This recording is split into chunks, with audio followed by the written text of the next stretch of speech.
Y de este hipotálamo, entonces vamos a conocer de entrada sus límites. ¿Alguien sabe cuáles son esos límites? El surco hipotalámico Ok, entonces, pero ese es un límite que sería ventral. superior. Voy a Ah, ponerlo, es un límite superior. Ese límite superior, como bien dice su compañero, es el surco hipotalámico. ¿Qué es este surco hipotalámico? Pues el área que me delimita dónde está el tálamo y dónde termina el tálamo para que inicie el hipotálamo. Este surco vendría aquí, miren. Recordemos que esto era el tálamo, que está aquí arriba era el tálamo, ¿sí? Entonces, vamos aquí para que no se les olvide. Tálamo. Este es el surco hipotalámico, es un límite superior. ¿A quién tengo? Si tengo un límite superior, tengo un límite ¿qué? Inferior. Inferior. ¿Quién es ese límite inferior? El quiasma óptico. ¿Y quién más? Y los cuerpos mamilares y el infundíbulo. Y el infundíbulo. Los cuerpos mamilares ocupan otro espacio que vamos a ver ahí. Entonces, ¿cuál es el quiasma? Es esto. Esta zona es la zona del quiasma. ¿Cuál es el del infundíbulo? Es esta zona. Esta es la zona del infundíbulo. Entonces, esta es la parte superior y esta es la parte inferior. Vean. Entonces, todo esto es el hipotálamo. Parte superior, parte inferior. Si tiene una parte superior e inferior, me falta una parte anterior y una parte posterior. Vámonos con la parte anterior. ¿Quién forma la parte anterior? La lámina terminalis. La lámina terminal, o lámina terminalis. ¿Dónde está esta lámina terminal? Aquí, miren. Es esto, la lámina terminal. Entonces, si estoy parado acá y me voy hacia adelante, me topo con la lámina terminal. Y me falta una estructura que se le llama comisura Blanca blanca anterior. anterior, que correspondería a esta zona. Y entonces ya tengo mi límite anterior. Camino hacia acá y me topo con la comisura blanca anterior y con la lámina terminalis. Y hacia la parte posterior, entonces, ¿a quién tendré?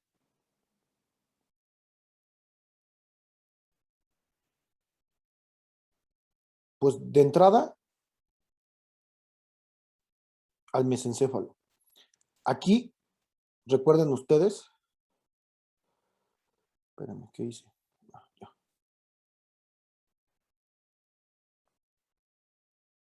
Espérenme, porque no sé qué hice.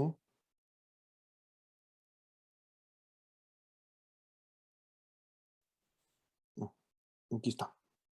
Entonces, el mesencéfalo sería esta línea, porque acuérdense, todo el mesencéfalo es esta zona. Entonces, realmente la línea que me va a estar delimitando es esta, ¿no? Esta es la parte del mesencéfalo. Aquí inicia el mesencéfalo. Entonces, yo me voy hacia atrás, me topo con el mesencéfalo. ¿Con quién más me topo? Ahora sí, con el cuerpo mamilar que decía su compañero. Por ahí tengo el cuerpo mamilar y lo voy a poner de color. Es más, voy a borrar el negro para que quede como todo esto en gris. Y ahora sí, aquí tengo a mi cuerpo mamilar. Este es el cuerpo mamilar.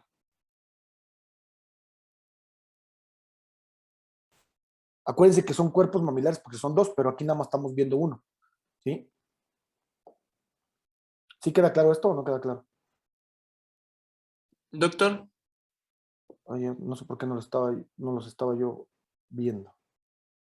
Sí, en la parte inferior dice que el quiasma óptico es uno de los límites, pero cuando vimos anatomía del cráneo vimos que la hipófisis estaba descansando también superior, no me acuerdo si superior o posterior al quiasma óptico.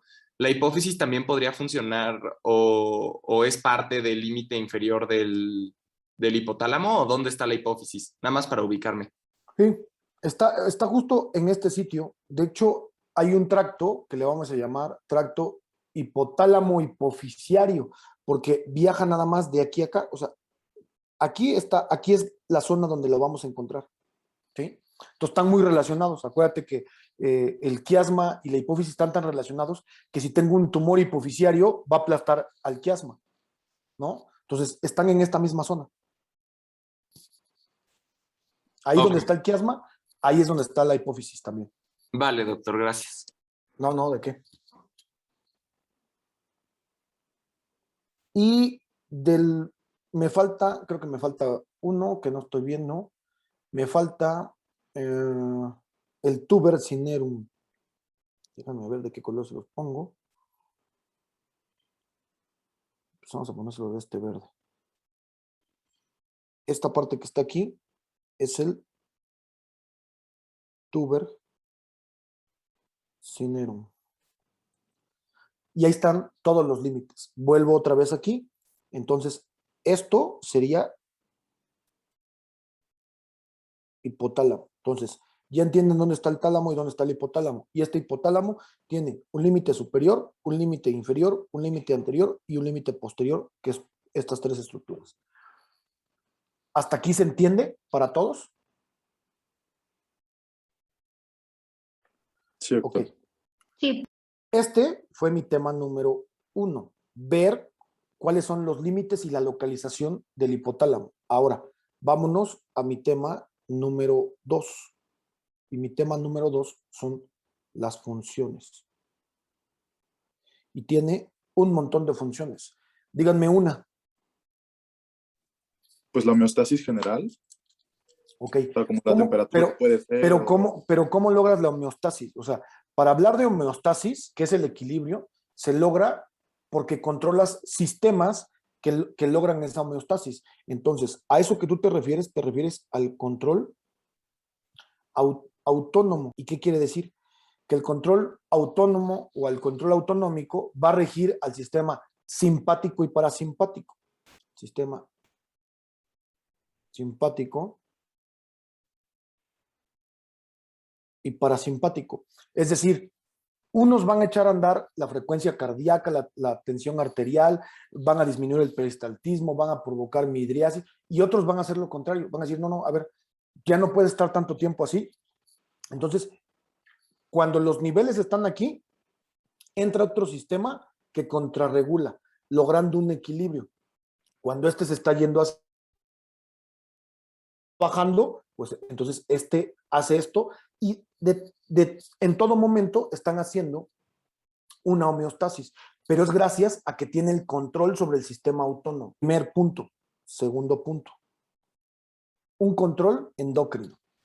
Y ustedes van a encontrar muchas cosas que están relacionadas con el control endocrino, porque van a leer que el hipotálamo es necesario para el trabajo de parto, ¿no?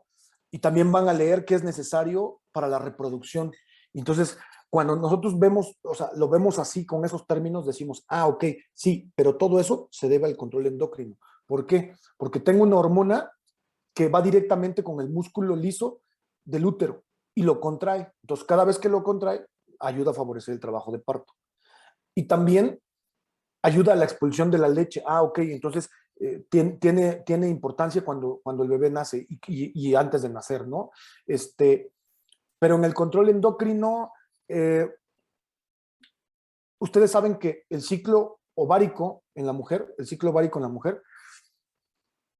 para que una mujer pueda menstruar, tiene que tener picos hormonales y actúan hormonas, luteinizante, progesterona, ¿sí? Estrógenos, y eso hace que una mujer cicle.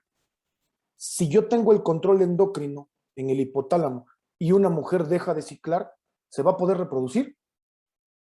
Pues no.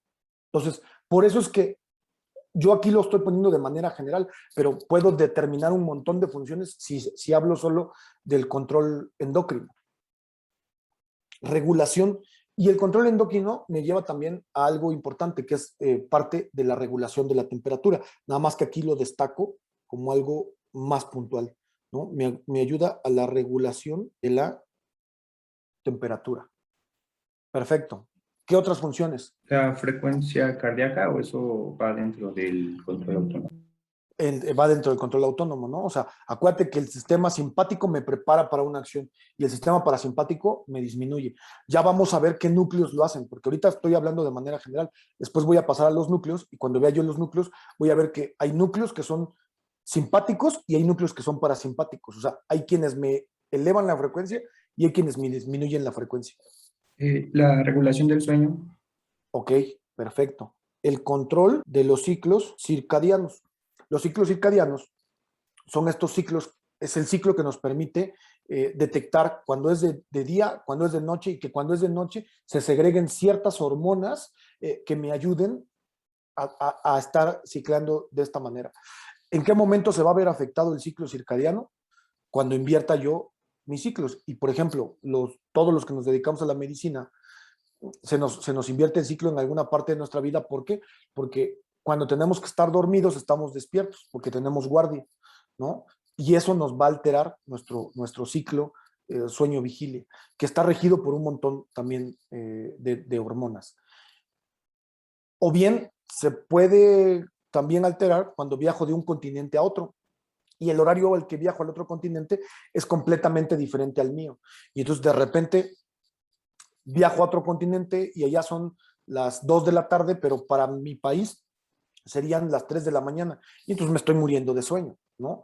O de repente son allá las 3 de la mañana y aquí serían las 10 de la mañana y yo me despierto así como si nada. Eso es porque tenemos un ciclo, un reloj biológico. O sea, estos ciclos circadianos se les llama reloj biológico. Gracias a ese reloj biológico, a veces mucha gente no necesita poner despertador. Mucha gente se para a las 7 de la mañana todos los días, a las 6 de la mañana todos los días, porque tiene este ciclo circadiano. Entonces, es importantísimo. Vamos a ver que hay un núcleo que le determina a los ciclos circadianos si es de día o es de noche. Me ayuda a la regulación de la ingesta y de la sed. Último, me ayuda en el control de las emociones y la conducta. O sea, está involucrado en las emociones y la conducta, aunque de manera secundaria, o sea, no de manera primaria, porque eso lo hace el sistema límbico como tal, pero como tiene conexiones, pues entonces también me ayuda en la emoción y en la conducta. No sé, Daniel, si algo se me pasó aquí. Yo creo que dentro del control endocrino sí me parece importante que lo ponga aparte, Doc, la regulación de la osmolaridad. Regulación de la osmolaridad. Ahora, perdón, aquí en localización, en los límites y en la localización se me fue una parte importante. El piso del tercer ventrículo. Esto se me pasó porque ya lo había yo hecho aquí cuando vimos esto. ¿Se acuerdan? Les dije, esto es tálamo y esto es hipotálamo. Esto es el tercer ventrículo. Entonces, cuando yo veo el hipotálamo aquí, entonces veo que están formando el piso del tercer ventrículo. Eso nada más para retomar algo que no les había yo mencionado. Que resulta que hay una estructura que lo va a cruzar. Bueno, hay dos estructuras que van a cruzar al hipotálamo. Y al cruzarlo, lo van a dividir en dos zonas. En una zona medial y en una zona lateral. Y cada zona tiene diferentes funciones. ¿Cuáles son esos lugares que lo van a dividir? ¿Alguien sabe? Fíjense, está cruzado por una estructura que le llamo fornix. O sea, el fornix es todo esto, es esta estructura. Esto es mi fornix. Entonces, está cruzado por el fornix, que vendría, aquí tengo mi fornix, y está cruzado por un fascículo, que es el fascículo mamilo-talámico. ¿Se acuerdan que aquí están los cuerpos mamilares? O sea, aquí está el cuerpo mamilar. Entonces, este fascículo mamilo-talámico hace esto. Entonces, pongo aquí en dos. Este es el fascículo mamilo-talámico y en rojo al fornix. Cuando es cruzado por estas dos estructuras van a hacer que se divida en dos zonas. Una zona que sería la zona medial y otra que sería la zona lateral, ¿sí? Zona medial y zona lateral. La zona medial sería esta, L de zona lateral. Aquí, ¿sí? Zona medial y zona lateral. Y entonces, ya cuando está dividido en estas dos zonas, voy a ver qué es lo que hace cada una de estas zonas, ¿sí? Esos lo que nos importa aquí. Voy primero con la zona lateral, que es la más sencilla. Esa zona lateral está regulada por quién creen ustedes, por el sistema simpático, a través de descargas, tiene descargas noradrenérgicas que van a permitir que actúe el sistema simpático. Por lo tanto, la zona lateral a un núcleo, que es el núcleo lateral, este núcleo lateral es el que hace esta función noradrenérgica, simpática. Por lo tanto, ¿qué función tendrá? ¿De huida? Pues de prepararme para una acción, ¿no? ¿Cómo qué? La frecuencia cardíaca, ¿qué creen que le haga? La va a aumentar. Aumenta. La tensión arterial, ¿qué creen que le haga? Pues la También aumenta. aumenta. ¿Cuál se aumenta? Los niveles de glucosa, ¿qué creen que haga? Pues los Se aumenta, aumentan. ¿no? ¿Por qué? Porque me está preparando para una huida. ¿Sí? Yo cuando les expliqué este de sistema simpático y parasimpático, les ponía el ejemplo con un perro que nos va a atacar y que yo sé que me va a atacar. Y en ese momento me empieza a aumentar la frecuencia cardíaca, la TA, porque la sangre tiene que llegar a mis miembros inferiores porque me voy a echar a correr, ¿no? Entonces, por eso me está preparando. A nivel del peristaltismo, ¿qué creen que le haga? ¿Creen que al cuerpo, cuando me estoy preparando para huir, le conviene que se concentre en los intestinos? No se va a subir Disminuye la actividad peristáltica. Entonces disminuye la peristalsis. Algo que aumenta, que también aumenta, es la dilatación pupilar, ¿no? O sea, necesito ver todo lo que hay a mi alrededor para ver si tengo posibilidades de subirme a algún lugar, para tratar de sobrevivir. Entonces, aumenta la dilatación pupilar, que a eso se le llama ¿qué? Midriasis. Midriasis. Midriasis. Muy bien. Y además, este núcleo lateral está relacionado completamente ¿con qué? Es un núcleo que tiene una completa relación con el hambre. Eso es lo que nos va a hacer este núcleo, el núcleo lateral que viene de la zona lateral. Y ahora vamos a ver qué es lo que hace lo de la zona medial. La zona medial hace justo lo contrario. ¿Y a qué me refiero con que hace justo lo contrario? Si este es simpático, ¿el otro qué es? Parasimpático. Pues sí, parasimpático. Este tenía una descarga noradrenérgica. Este tiene una descarga colinérgica. Este está relacionado, si este está relacionado con el hambre, este está relacionado ¿con quién? La saciedad. Con la saciedad. Y hace lo contrario en cuanto a las funciones. Pues este disminuye la frecuencia cardíaca, disminuye la tensión arterial, disminuye los niveles de glucosa en sangre, aumenta el peristaltismo, disminuye la dilatación, algo que le llamo ¿qué? Miosis. Eso es lo que me está haciendo la zona medial. Pero la zona medial se vuelve importantísima, porque en la zona lateral solo veo un núcleo, pero en la zona medial se va a subdividir. Y se va a subdividir prácticamente en el límite, en las estructuras que vi en los límites posteriores, en una zona quiasmática, en una zona infundibular y en una zona mamilar. Eso es en lo que se va a estar dividiendo este. Entonces, la zona medial, vamos a ver que a la zona medial, ¿qué es lo que le va a pasar? Voy a poner aquí ahora mi zona medial y voy a ver que se subdivide en una zona quiasmática. Y esa zona quiasmática va a estar compuesta por una serie de núcleos. ¿Cuáles son esos núcleos? Empezamos. Núcleo preóptico, núcleo paraventricular, núcleo supraóptico, supraquiasmático. ¿Qué hace el núcleo preóptico? Es la liberación de hormona liberadora de gonadotropinas, ¿no? Exacto. Sintetiza. Sintetiza. Sintetiza. ¿Qué quiere decir sintetiza? Que la crea, ¿no? Entonces le pongo la S de sintetiza. ¿Qué hormona? La GnRH. Hormona liberadora de gonadotropinas. ¿Qué otra cosa hace? Bueno, ¿será que habla del ciclo sexual? ¿Es lo mismo que usted decía hace ratito? Y algo que hace, además de la liberación de gonadotropinas, es regula el sistema parasimpático. Ayuda, es uno de los que ayuda, no lo regula completamente, sino es uno de los que ayuda. Siguiente, núcleo paraventricular. ¿Qué es lo que hace este núcleo paraventricular? ¿Es el que ayuda al parto? ¿Por qué? Por la ¿Qué es lo que secreción de sintetiza? oxitocina. Sintetiza oxitocina. Y la oxitocina va sobre el músculo liso y el útero es un músculo liso. Entonces, yo le puedo, o sea, cuando hay liberación de oxitocina, empiezan las contracciones que ayudan a que el bebé sea expulsado. Pero no solo ayuda en eso, sino hay músculo liso alrededor del pezón y ayuda a la liberación de la leche para amamantar al niño. Ojo, no produce la leche, ayuda a la expulsión.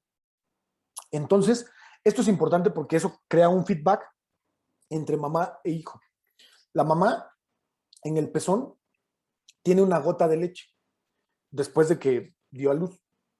El niño se pega al seno y al pegarse, en cuanto le cae la leche, él tiene un reflejo neurológico que se llama reflejo de succión y empieza a succionar.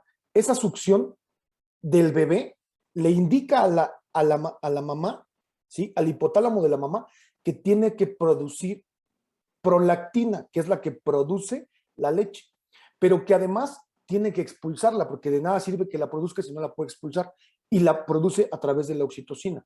Entonces, aquí vienen dos preguntas y con esto cierro. Si tú tienes una paciente que está en trabajo de parto y que nada más no tiene contracciones y que ya lleva mucho tiempo, ¿qué le das? Oxitocina. Oxitocina. Con la oxitocina ayudas a favorecer el trabajo de parto. En segunda, estás en centro de servicio social y estás en un rancho en donde no hay oxitocina como medicamento. ¿Cómo puedes generar la oxitocina de la paciente? Pues le pones un tiraleche, ¿sí? Que lo que está haciendo es una succión y esa succión le está indicando al hipotálamo de la mamá que genere oxitocina y van a empezar las contracciones. Por eso es que esto se dice que es importantísimo para el trabajo de parto. ¿Queda claro lo que hace la oxitocina? Sí, doctor. Luego tenemos al núcleo supraóptico. ¿Qué es lo que nos va a hacer el núcleo supraóptico? ¿Qué va a sintetizar este núcleo supraóptico? Hormona antidiurética. ¿Qué es? Es un tipo de vasopresina. La ADH, hormona antidiurética, exactamente. Muy importante en la función renal, o sea, muy importante para el funcionamiento del riñón, para el equilibrio hidroelectrolítico, es importantísimo esta hormona, ¿sí? Hormona antidiurética, ¿sí? ADH, o también llamada vasopresina. Y por último, tenemos al núcleo supraquiasmático. Del núcleo supraquiasmático ya habíamos hablado un poquito cuando hablábamos de los músculos de la expresión facial y de la piel que recubre. Yo les decía que el párpado, la piel del párpado es la piel más delgada que tenemos en todo el cuerpo. Si de por sí la piel de la cara es delgada, pues la del párpado es todavía más. Y cuando nosotros, por ejemplo, dormimos, yo les decía que una de las recomendaciones cuando dormimos es que tengamos todas las luces apagadas, que no tengamos la luz de la tele, la luz del celular o que dormamos con la luz prendida. ¿Por qué? Porque la luz es capaz de entrar como es la piel del párpado es muy delgada, es capaz de penetrar la piel del párpado. Otra. Hay gente que cuando duerme con los ojos semiabiertos, ¿no? Y eso hace que la luz pase y llegue al núcleo supraquiasmático. Y este núcleo supraquiasmático me detecte que yo estoy en actividad, que en realidad no estoy dormido, ¿no? Y el núcleo supraquiasmático, pues es como un vigilante que nos está diciendo, ahorita es de noche, hay que secretar ciertas hormonas para hacer este ciclo circadiano, o es de día, ¿sí? Y entonces va a estar detectando que es de noche. Perdón, va a estar detectando que es de día cuando en realidad es de noche, y eso va a hacer que se altere mi ciclo circadiano. Y el alterar el ciclo circadiano, pues, por ejemplo, en la vida cotidiana me va a traer cansancio crónico, y todo el tiempo voy a estar cansado y cansado y cansado. ¿Por qué? Porque no voy a tener ese sueño reparador para iniciar mi otro día normal, ¿no? O sea, a pesar de que tal vez dormí 8 o 9 horas, pero con luz, eso me va a llevar a un cansancio crónico. Y en las mujeres es muy importante porque cuando las mujeres invierten su ciclo, las mujeres tienen un ciclo ovárico que está determinado por expresión de hormonas. Ahí va a haber picos de hormonas. Y cuando este ciclo se detiene, entonces se convierte en una fase completamente estrogénica y estrogénica. Y entonces, pues, tienen mayores alteraciones hormonales, ¿no? Las mujeres. Y pueden tener algo que se llama síndrome de ovario poliquístico, que puede tener muchas consecuencias hormonales, como por ejemplo, problemas en el control del peso, aumento del vello corporal, que le salga un tipo de joroba, pero principalmente lo que más tienen es, primero, problemas en el ciclo menstrual, o sea, sus ciclos no son ciclos, ¿no? Entonces, no tienen ciclos de 28 días, sino pueden pasar 3 o 4 meses sin menstruar y luego pueden tener periodos, o sea, seguidos de menstruación. Y lo que principalmente ven como problemas son problemas en el peso corporal, ¿no? Entonces, pues el núcleo supraquiasmático hace directamente función sobre los ciclos circadianos. Hay una afectación completa. Y de todos estos que dije, no sé, Hanna o Daniel, si tengan algo más que aportar aquí. La oxitocina también se induce la secreción con la actividad sexual o con el sexo. Entonces, eso también es bueno, también un buen dato. Pues Efectivamente. también, también favorece el bonding, el lazo de la mamá con el bebé, y también en la actividad sexual, bonding con la pareja. De hecho, por eso hay mucha información al respecto sobre que un niño que no es amamantado al seno materno no tiene el mismo vínculo, ¿no? Con la mamá que aquel que sí ha sido alimentado. Además, bueno, de los beneficios que tiene la leche materna, pero pues se habla de este vínculo, ¿no? Que tiene y generalmente pues es por esta secreción hormonal. Y bueno, vamos entonces ahora a la región infundibular. Esta región, acuérdense que esta división de dos zonas, la zona medial, se va a dividir en quiasmática y ahora vamos con la infundibular.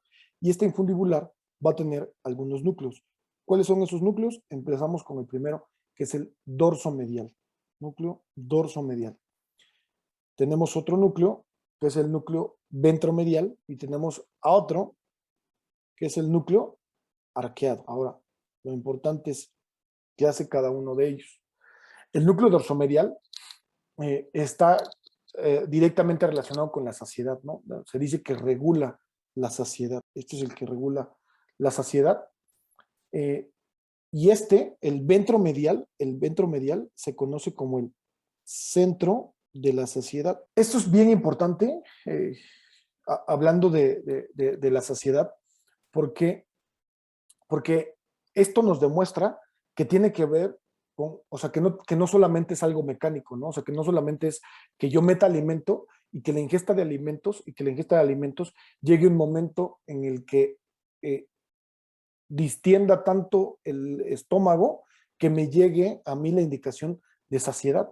No solamente tiene que ver con eso, tiene que ver también aquí, ¿no? Con lo que está pasando en el hipotálamo. Y entonces pueden volver, o sea, alguien puede tener un problema psiquiátrico en la compulsión de la comida que no tenga que ver con que le pongas a dieta o que, ¿no? Y un ejemplo claro de esto es que antes, por ejemplo, hacer bypass gástricos, que es una operación que se hace a personas que tienen obesidad mórbida, con las que les vas a ayudar a bajar de peso porque disminuyes la capacidad que tiene el estómago y entonces le va a llegar la saciedad más rápido. Al principio no se hacían pruebas psiquiátricas, ¿no? Ni psicológicas. Y cualquier persona que tuviera obesidad mórbida, pues era candidato para un bypass gástrico. Hoy en día es indispensable que pasen todas estas pruebas. ¿Por qué? Y les pongo un ejemplo que tuvimos en el internado. Yo me acuerdo mucho de un paciente que se operó de bypass gástrico y que después de que regresó, ya llevaba perdidos más de 40 kilos, ¿no? Y de repente empezó a subir y a subir y a subir de peso. Y no entendíamos si tenía un estómago así de pequeño, ¿no? No entendíamos por qué estaba subiendo de peso. Y entonces le empezaron a hacer valoraciones hasta que se dieron cuenta que tenía una compulsión tremenda por comer. Y entonces lo que hacía era que, como le cabía poco, entonces licuaba carne, galletas Oreo, galletas María, es decir, licuaba todo y todo eso se lo tomaba como si fuera un licuado, pero evidentemente con alta cantidad en grasa, en azúcares, ¿no? Y eso le estaba haciendo que aumentara de peso. Evidentemente, ese paciente tenía un problema aquí arriba, ¿no? No era un problema ya en la parte física, en la parte del estómago, porque ya tenía una operación de estómago. Entonces, hoy en día, en instituciones públicas, para hacer un bypass gástrico tiene que pasar primero requisitos importantes psicológicos y psiquiátricos. Si los pasa, entonces es candidato a operar. Si no, por supuesto que no. Diferente a la parte pública, ¿no? En la parte pública, pues todas estas regulaciones se las pasan porque tienes para pagar, pues entonces le hacen la operación. Si no, no se la hacen. No sé, Hanna y Daniel, aquí algo que quieran decir acerca de esto. En las privadas, pues. Sí, en las pruebas. Sí, perdón, que es Este, cierto, lo dije mal. Y también hay enfermedades que pueden afectar al núcleo, o sea, porque la saciedad se da desde, bueno, primero es el apetito, ya lo veremos en tubo digestivo, el estómago libera grelina, la grelina va al sistema nervioso y dice, tengo hambre. Entonces, activa estos núcleos, entonces uno empieza a comer. Y ya cuando hay distensión estomacal, se libera la leptina, que es top, o sea, ya igual va a estos núcleos, al núcleo ventromedial, y dice ya no comas más. Hay enfermedades donde están afectados estos núcleos y entonces se caracteriza por resistencia a la leptina, que es la leptina es la hormona de la saciedad. Entonces, nunca van a sentir saciedad y van a tener compulsión por la comida, van a tener obesidad. Pero estas son enfermedades genéticas de los receptores de leptina justo en el sistema nervioso central. Muy bien, así es, Hanna. Daniel, Creo que hay 2 personas que levantaron la mano, Doc. Iñaki, Bueno, no sé si yo lo levanté primero, doctor. Nada más, le quiero hacer una pregunta ahorita que estamos hablando de saciedad. Hace unas semanas, antes de empezar con neuro, el doctor Puga nos empezó a hablar de absorción de carbohidratos, nos explicó un poco de la saciedad. Y desde ahí como que tuve dudas y ya ahorita que relaciono más y entiendo más, le quiero preguntar, el doctor dijo que hay una hormona que se llama hormona alfa estimuladora de melanocitos que se encarga en la saciedad y que va al núcleo del tracto solitario, si mal no recuerdo, nos comentó. Bueno, y también iba a otros lados. Pero aquí menciona que va a ese núcleo para aumentar la actividad simpática. Eso quiere decir, por ejemplo, el núcleo de tracto solitario recuerdo que tiene una importancia gustativa muy fuerte. Entonces, eso quiere decir que al aumentar la actividad simpática, la actividad gustativa debe de disminuir de alguna forma, o esa es una de las funciones que tiene para la saciedad. déjame pensarla, o sea, déjame pensar esto que acabas de decir. No sé si Hanna y Daniel. Es que en realidad neuro es una de las cosas por las que hemos nosotros apelado porque neuro sea una materia que se lleve al final y no al principio, porque neuro es integradora. O sea, cuando tú ves neuro, te das cuenta que neuro tiene que ver prácticamente con todo, ¿no? Y es mucho más fácil que ustedes lo entiendan una vez que ya tienen todas las bases y entonces podamos hacer estas relaciones. Por eso es que no vemos neuroanatomía. En realidad esto es anatomía del sistema nervioso, que es muy diferente a neuroanatomía. Y en anatomía del sistema nervioso, pues nada más damos ahí como una embarrada de esto. No sé, Daniel, si tú tengas otro. Yo por eso me quedé pensándola porque tampoco me cuadra. O sea, me cuadra todo el análisis que tú hiciste, sí, a excepción de la parte simpática. Eso no le encuentro relación. Todo lo demás que dijiste es correcto. Lo investigo No, bien y lo corrijo también. sí, no te preocupes, no te preocupes. También es una pregunta para nosotros que se queda, para que le demos más vueltas nosotros. Si tenemos una respuesta, te la damos. Y entonces, Gabriel, bueno, vamos ahora con Gabriel. Gabriel, adelante.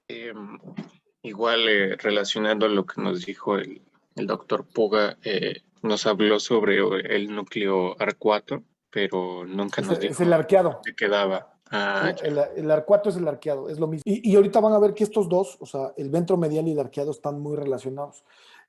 Porque el arqueado, ¿qué hace? Tiene que ver con la conducta, con la conducta y por supuesto con la conducta emocional. Y ahorita vamos a ver por qué están relacionados. ¿Qué pasa? ¿Qué pasa si se daña esto? Si yo tengo un daño aquí, ¿qué es lo que va a pasar? Tú lesionas el ventromedial, que es el control de la saciedad, y por ahí le das un poquito al arqueado o arcuato, ¿y qué es lo que va a pasar?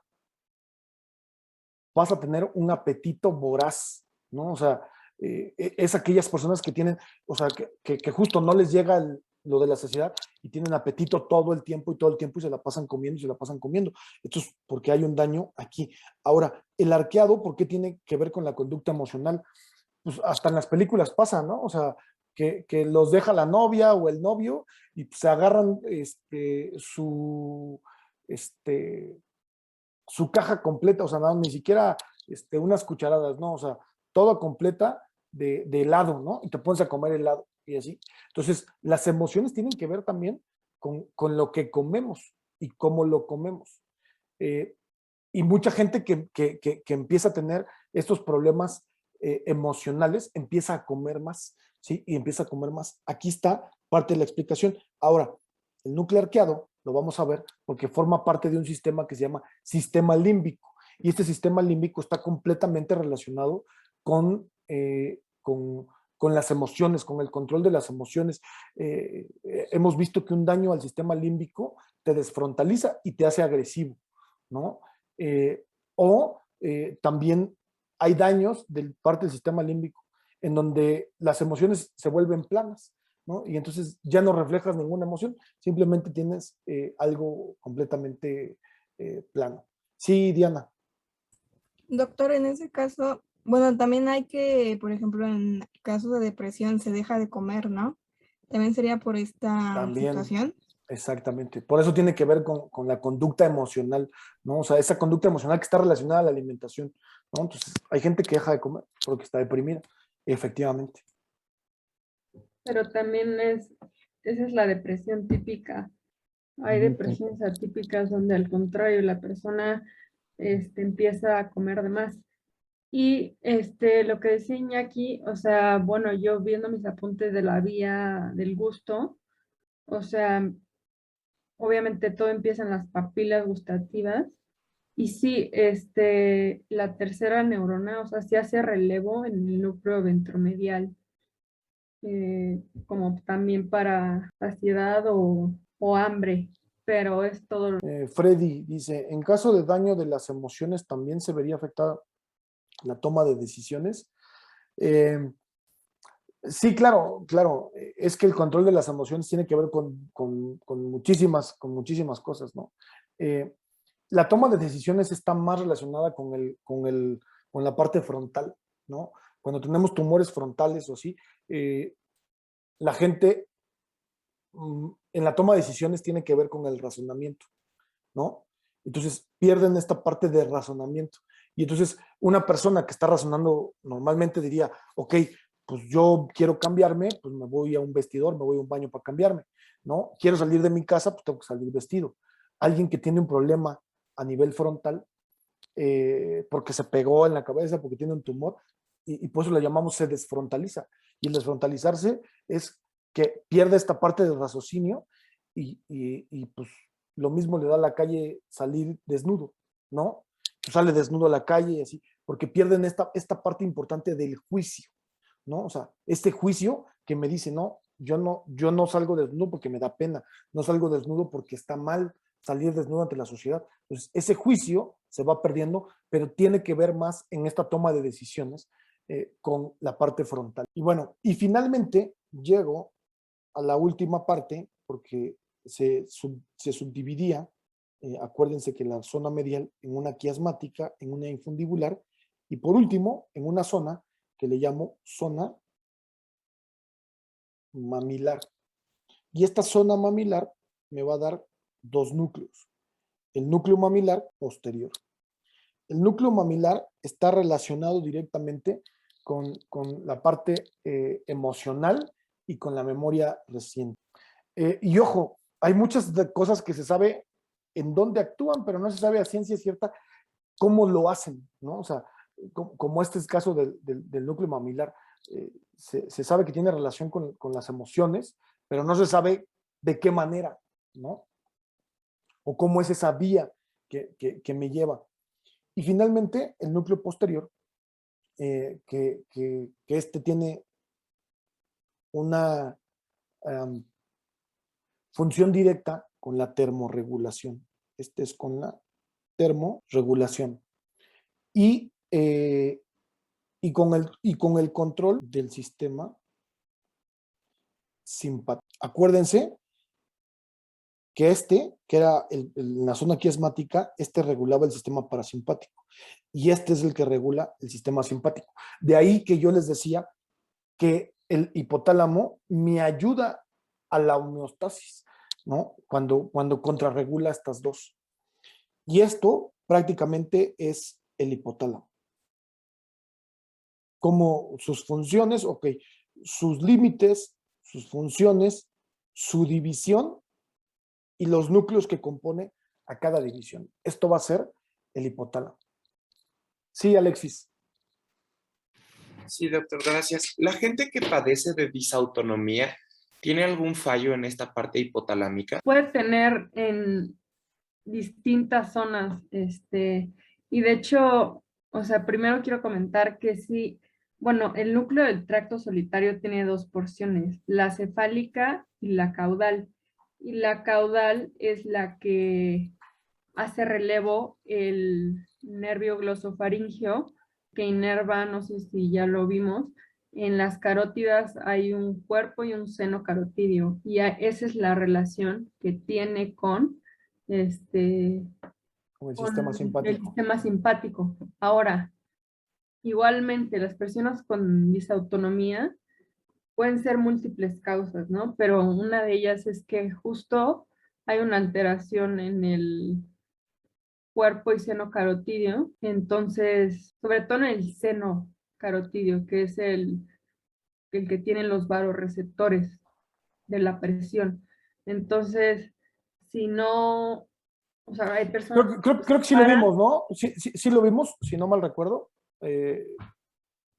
Esto de seno carotidio y... Sí lo vimos. Sí, ¿no? Bueno, puede ser una alteración ahí, que tenga alteración en los receptores, en los varoreceptores. Entonces, cuando la persona se para o está mucho tiempo de pie, pues no le llega bien la irrigación al encéfalo, entonces cae, se desmaya o tiene, o sea, tiene síncope, que así se llama, o lipotimia, que es antes de desmayarte completamente. O sea, la persona dice, no, ya me voy a desmayar. Y también tiene que ver mucho, o sea, para tratar esto es aumentar el consumo de sal para que la presión esté un poquito más alta, porque esas personas tienden a tener presiones bajas, además de alteraciones en el seno. O sea, la respuesta entonces es si hay una relación, ¿no? Con la disautonomía, si hay una relación. Quizá no la tenemos tan clara, no tan clara, porque les digo, hace conexiones con un montón de cosas. Entonces, no es que si tú dañas algo, no solo afectas a una parte, sino afectas a un montón. Daniel, no sé si quieras aportar algo más. No, doctor, la explicación que dio Hanna fue muy buena. Y bueno, esto sería prácticamente hipotálamo, ¿no?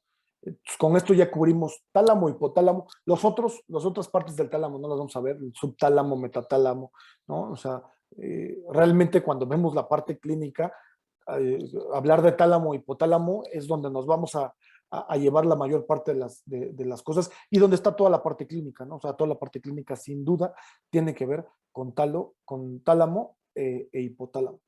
Y entonces iniciaríamos para dejarlo al final, el tracto hipotálamo, porque hay un tracto que me está conectando directamente el tálamo con el hipotálamo, ¿no? Y se llama así, tracto hipotálamo hipoficiario. Pero lo vamos a dejar en la parte de vías, ¿no? Para ver las conexiones. Y vamos a dar inicio, ahora sí, con esto dejamos el diencéfalo y con esto pasamos al telencéfalo para empezar a ver la corteza cerebral, ¿no? Entonces vamos a dar inicio con la corteza cerebral y esta parte vamos a verla con Hannah.